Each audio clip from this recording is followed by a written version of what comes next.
viața ta, ca și Iov ești încercat, chiar de stai lângă Domnul și ți-e frică de păcat. Căci vrăjmașul te pândește și îi cere Domnului să te încerce ca să vadă dacă ești copilul lui. Însă nu uita că Iov în cei din urmă ani ai săi a primit mult mai mult decât în anii cei din tâi. Și cu tine Domnul poate ca să facă azi la fel, de te încrezi în mila sa și încet vorbește El.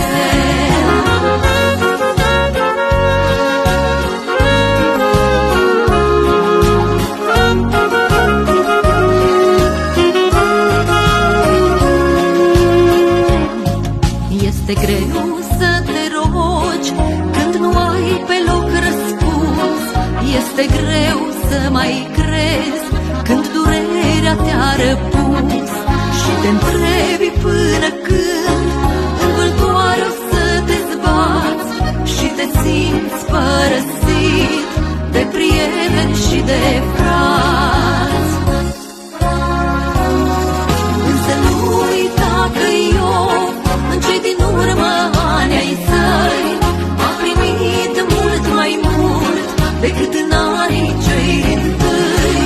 Și cu tine Domnul poate ca să facă azi la fel, de te încrezi în mila sa și încet vorbește El.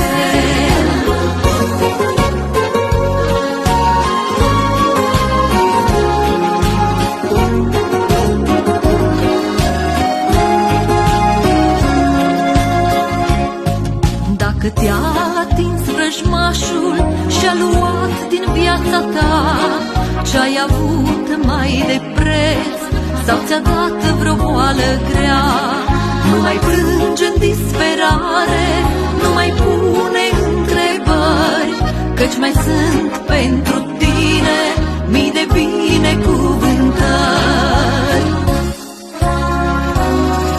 Însă nu uita că Iov în cei din urmă ani ai săi a primit mult mai mult decât în anii cei din tâi. Și cu tine Domnul poate ca să facă azi la fel, de te încrezi în mila sa și încet vorbește El.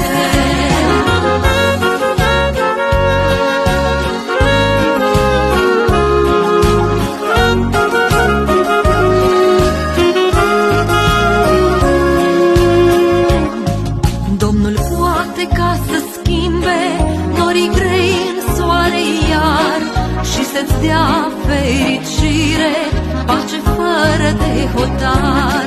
Vei uita suferința, tot ce te-a durut cumplit, vei simți mângâierea celui ce te-a izbăvit.